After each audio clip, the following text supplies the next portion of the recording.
Happy World Doll Day. This is Michael Canadas with the Grovian Doll Museum and Carmel Doll Shop. We are here today and we have a treat to share with you. There's one thing that Elizabeth Ann Coleman and I have in common is we both love old musty papers that are filled with all kinds of ephemeral treasure. A lot of people ask me, how do you go about researching? And one of the things that I think we both do is we look at these old... It's the foundation. Isn't it? Everything that we know about dolls comes from paperwork and actually the objects themselves. Those are the two most important things in doing research on dolls. There is a big difference between, I feel, between a provenance and the Provenance is the history of the object. Right. Who made it, when, where, and who has owned it over the years. That really doesn't have anything to do with the creation of No. it. Unless perhaps But they the created. artist, the manufacturer, that's provenance. Okay, so we've pulled out some items from the Grovian collection, and then Anne has brought some things that are relevant to what we've been doing this last, well, for you all it's 3 days, but for us it's been a whole week. So for our doll week. So I'm giving you a brand new pointer, and you are the wizard. So there you go. A wizard of non-words. So where would you like to start? What do you think? Well, I think we should come over on this side so we can see. I think the thing that we really should look at are things that are still readily available today. Okay. That people should realize that maybe these things shouldn't be trashed. Right. And that is the paper material that you receive from shops, stores. So this is La Samaritaine in 1939, which was a rough year. Yes. For Paris. Now, what I take from this, as a merchant, I take from this that everything I see, there has to be thousands of items available. Exactly, because they're intending to sell not only in Paris, but all through France and even to other countries. So we can see we have a Mickey, which this could possibly be a Charlotte Clark Mickey, or it could be a Steiff Mickey, or it could be a French Mickey. And over the years with the French catalogs, you're going to find that you can follow exactly year to year what your bébé jumeau should be dressed in, what the other garments that she might have or he might have in his wardrobe. There's so much to be gleaned from these bits of paper that it's sometimes hard to digest the riches that are in these catalogs. Now, I have another point of view too on this. So now we're in 1918, and we are in the Louvre department store. And what I take away from this is we've got, your classic bébés, but then I see that there's a lot of product that has been sold for decades. Yes. Unchanged. The blocks that they used were not always exclusive to one store. Frequently, the blocks were distributed among several stores. And here we're in 1918, and here's a Hure cradle that was available from the 1850s until 1918. Because the blocks were expensive to produce. And this probably was a product that that kept going. Kept going.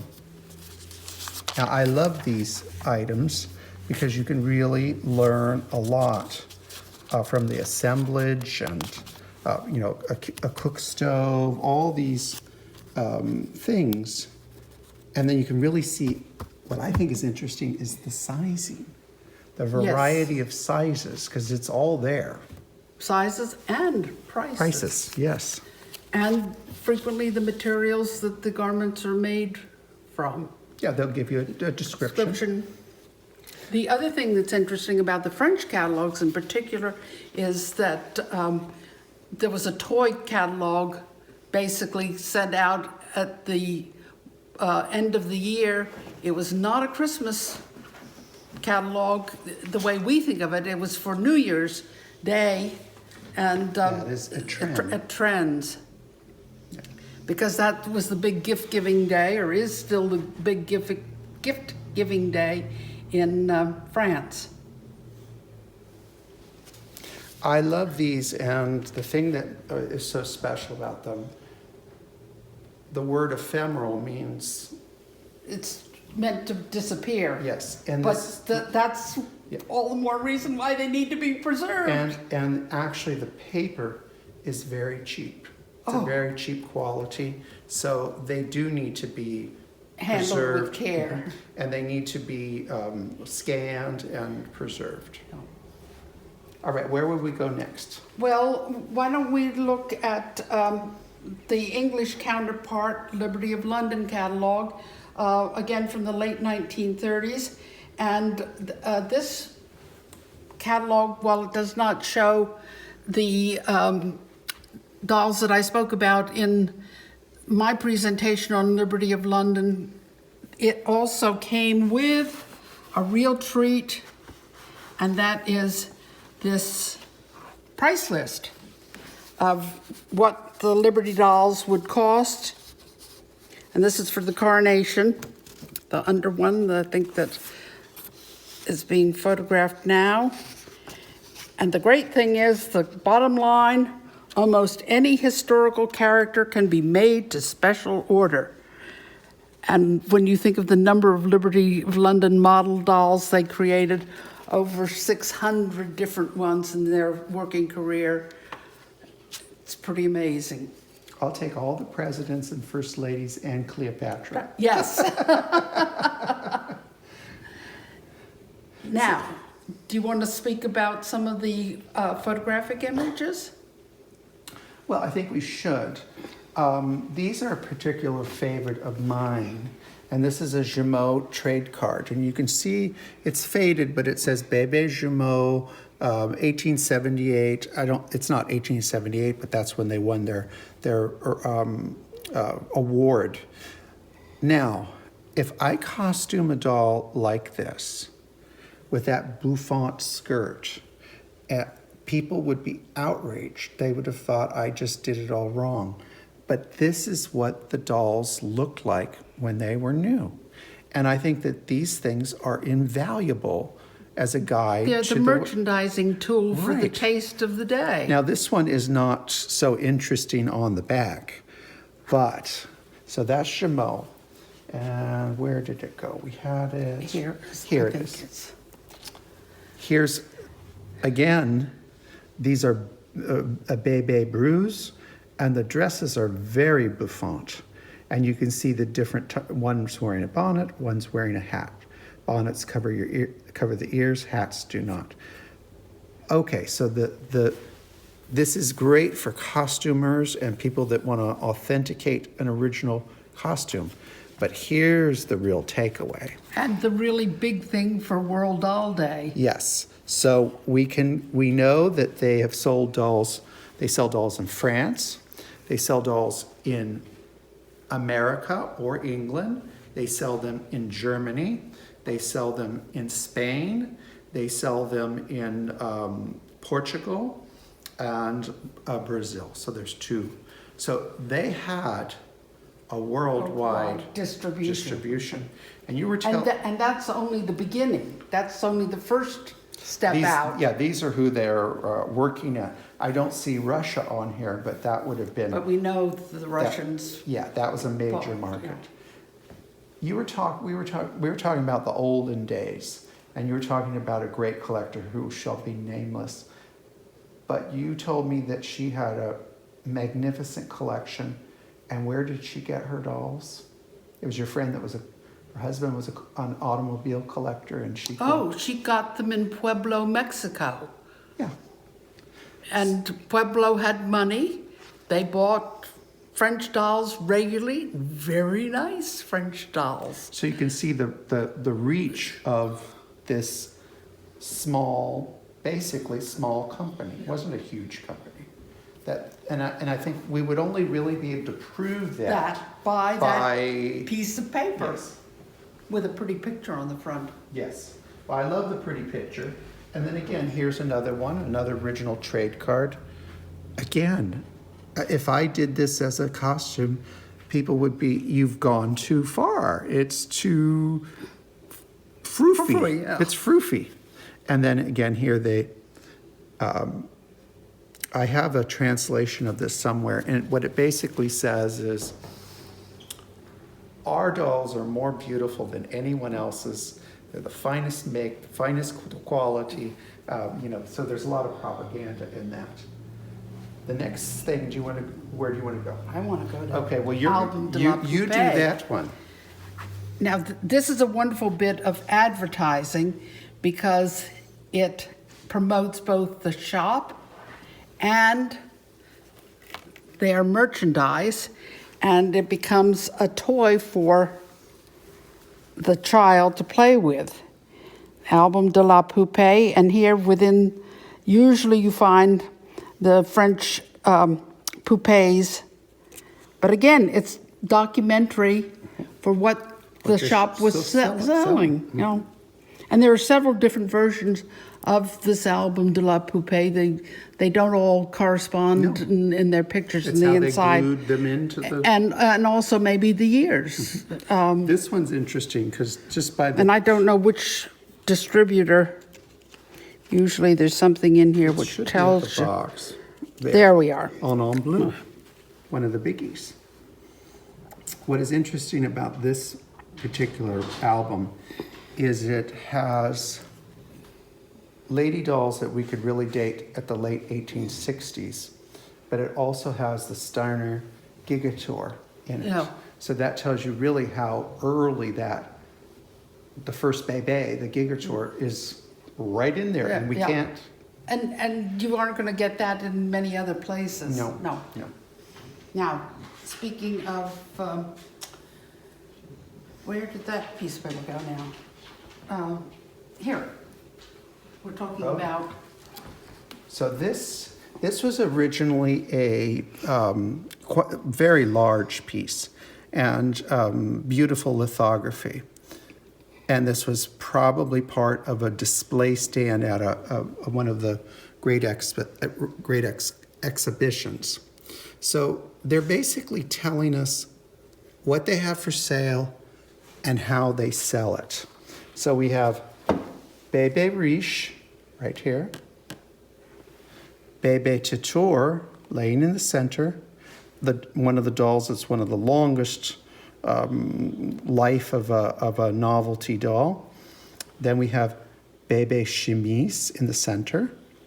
And then Which means she's undressed. She's nude. And then over here, this got cut off when they probably cut it off the stand. But I can pretty much guess, and wouldn't you say, Mrs. Coleman, that this is another Bebe Riche? Because if we sleuth, we have the same concept where we have a bonnet and a hat. So they've done it, here's the bonnet and here's the hat. So this must be how they like to do business. So I just think it's fascinating and I think that they wanted to push these other ones. She's kind of covered up. The chemise. Yeah. Because she's the cheap doll. Cheap doll. She's the cheap doll, and speaking of cheap dolls, we have more cheap dolls. We got a cheap doll. We got a cheap doll. But the same brew Same concept. And again, the label here, box usually disappears, but the label here tells us so much about their merchandising philosophy, and it wasn't exclusive to brew. You have in the background here the doll in chemise. She's probably got a complete leather body. I think she probably had a cloth body with leather arms. You think that she was Yes. that low? She was that cheap. She was that cheap. Then you have the second or third or fourth higher level of doll product with the wooden arms And or leather body. porcelain arms. She could have either one of the upscale arms. I agree. And she's got a kid body. Sorry about that. Moving that. And she's given a more prominent position, but the odorless stretched out on the chaise lounge. You know that's their That's what they're primo trying. Yeah. product is, the one they want to push. But these two here, they might be some serious money makers. I mean, The heads, because those are either you buy the head independently or you buy it as a replacement for something that got broken. But- and again, if you look carefully at these two heads, one has a wig on, which means that she's obviously going to cost a little bit more than the one who does not have the wig on. I mean, to me, that this is just as clear as day. I mean, I'm sure that they had other products because we know they worked in rubber, but they weren't selling rubber toys. No, this was their doll line at this time. But how much this one little piece of paper tells us is truly amazing. Okay, so here's the doll that's in the box. And what I think is it will prove our point.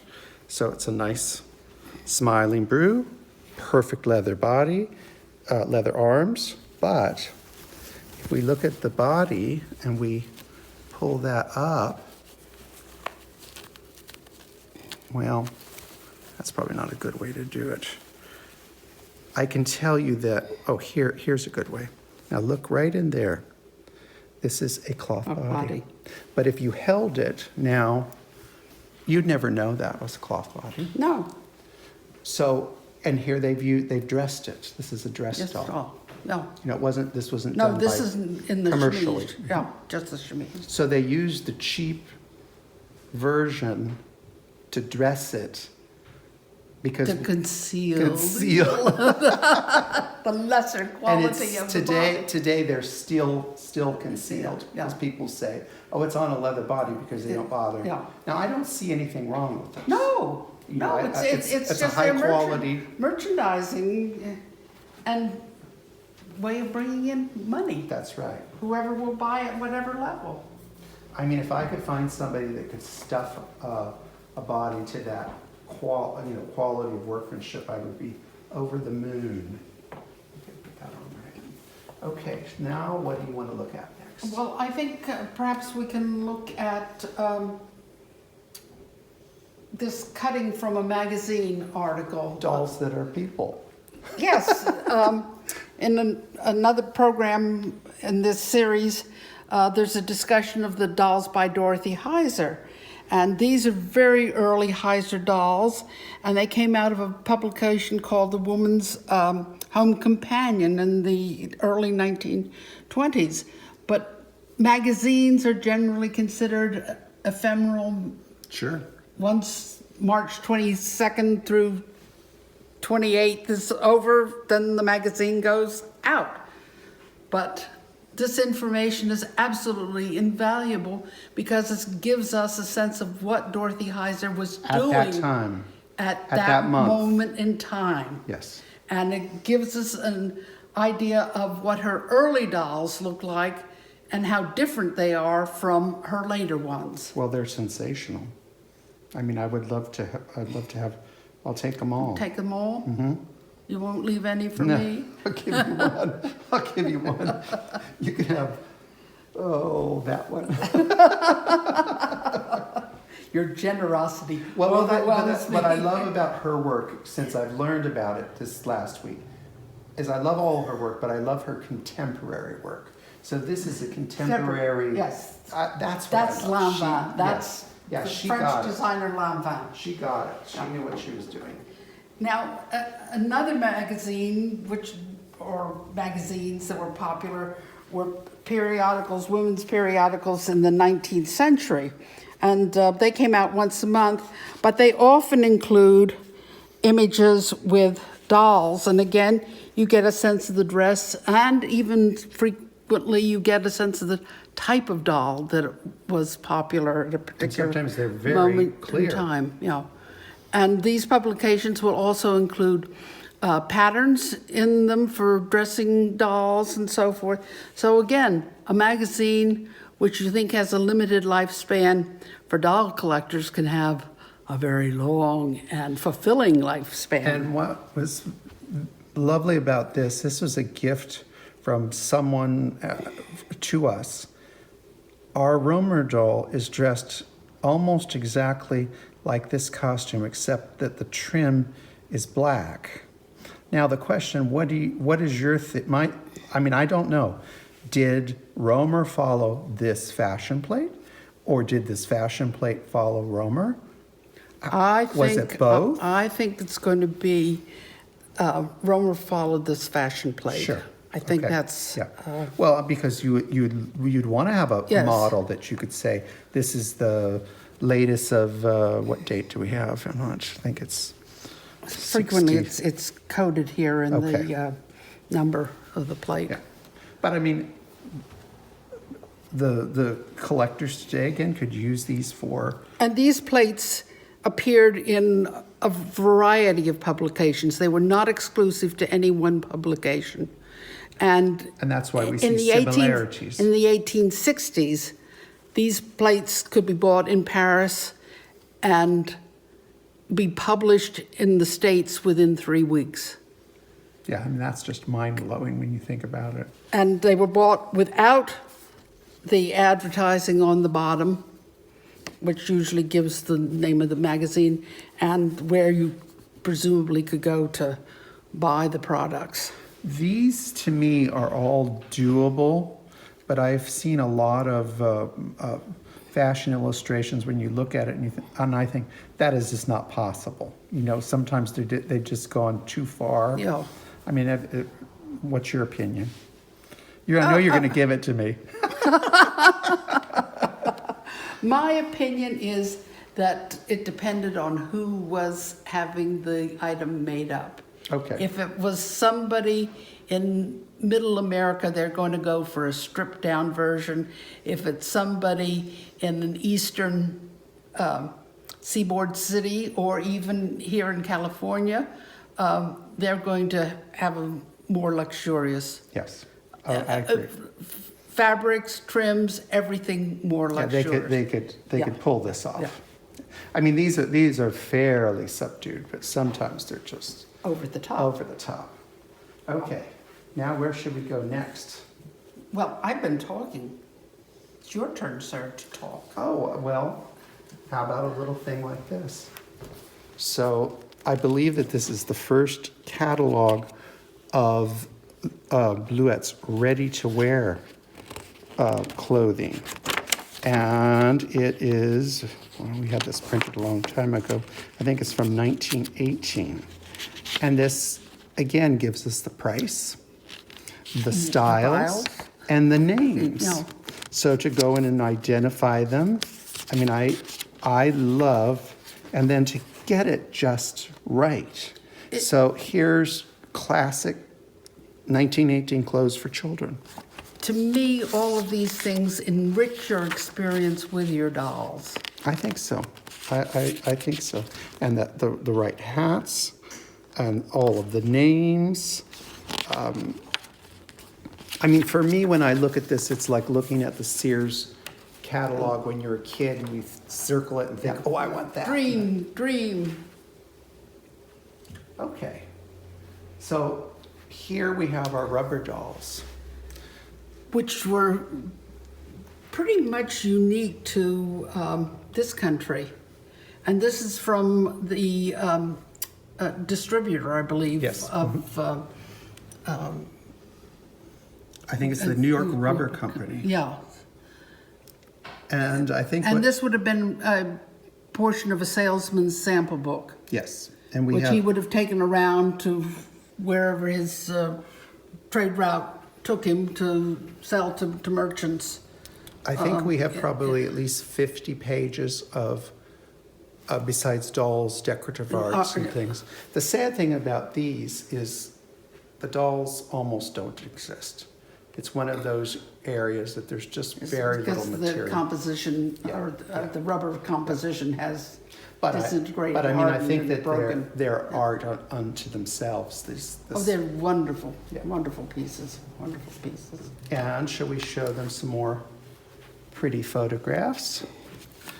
And you might think... These were advertising cards for the shops.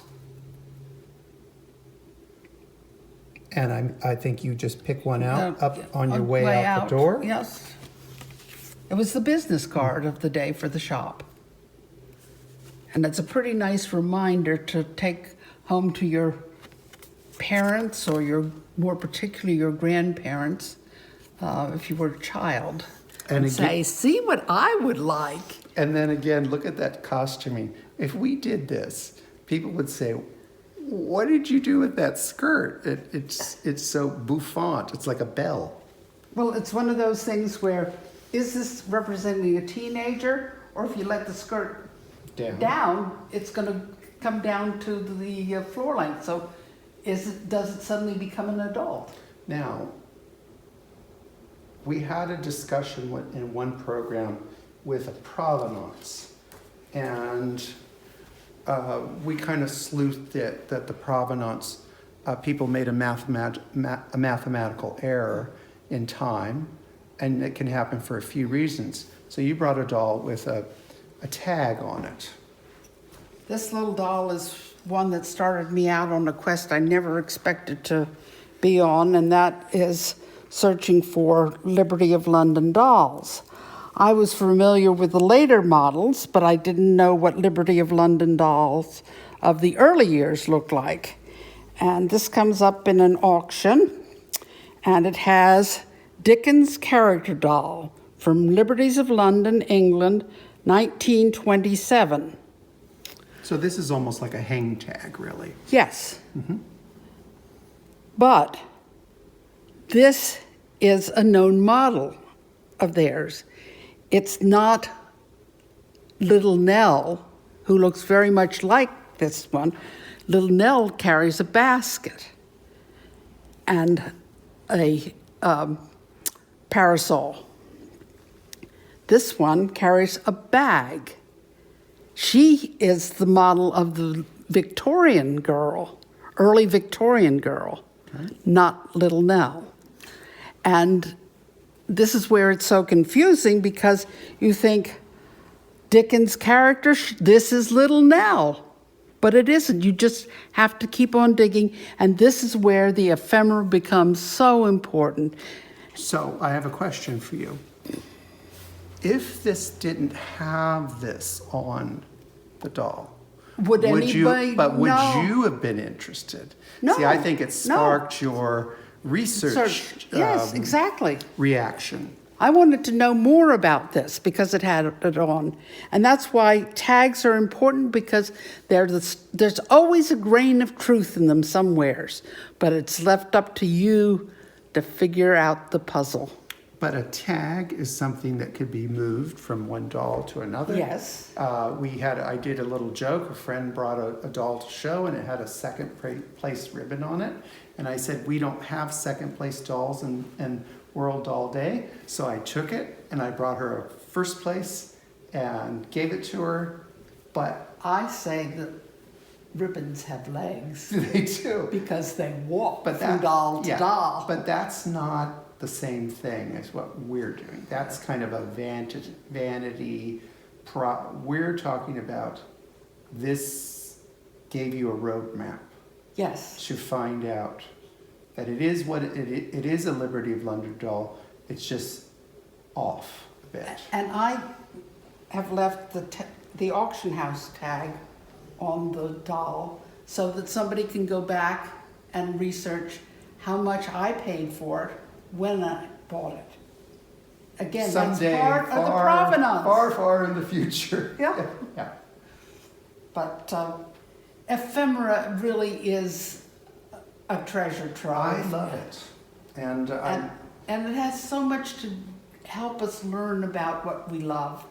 oh, I think, and it's the discovery.